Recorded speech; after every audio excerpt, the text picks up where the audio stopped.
I'm on my way home from work right now. Thought I'd tell you a story. One time this man decided he's going to build a new house.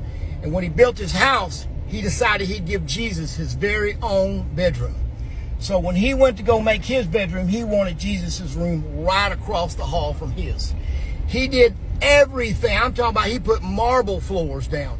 Instead of regular chandeliers, he had dadgum diamonds hanging from the light fixtures. He put the best, absolute best that money could buy, he put in Jesus' bedroom. And he just knew Jesus was going to be proud of him. And so the first night, he goes to bed and the doorbell rings.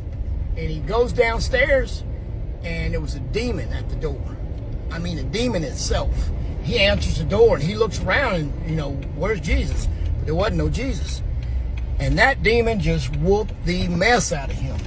So he goes upstairs and he looks over at Jesus' door. Nothing.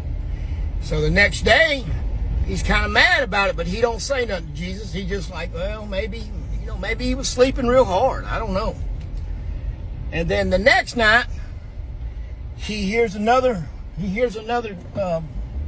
doorbell go off, and he goes to answer the door, and there's 3 demons.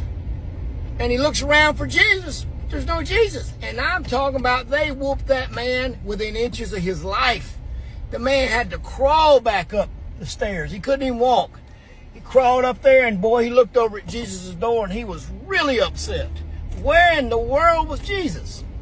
So the next morning, he gets up, beat up, bruised up, black eyes, busted lip, and sits down at the breakfast table, and Jesus is already there. And he said, did you hear the doorbell go off last night? And Jesus says, yeah, I heard it. He said, do you know what happened?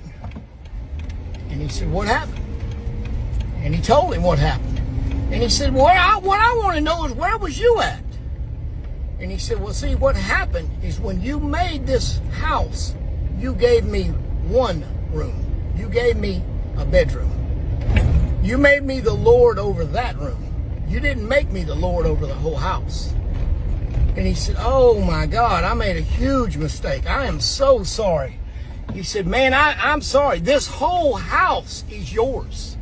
I give you all I got. So that night, doorbell rings again. And he starts to head down the stairs and turns around, and here's Jesus right behind him. And as he goes to open the door, Jesus says, I got it. And he opens the door, and there is Satan himself standing at the door. And as soon as he opened the door, Satan saw Jesus and said, oops, wrong door, wrong house. See, that's what the difference is. When we give part of our life to Jesus, he's only Lord over part of it.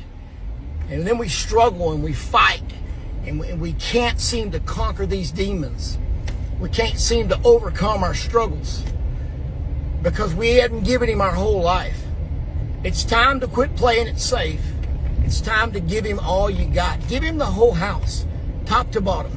Give it all to him, and you wait and see what a difference it'll make. If you're tired of struggling, you're tired of fighting, and you're tired of losing, it's time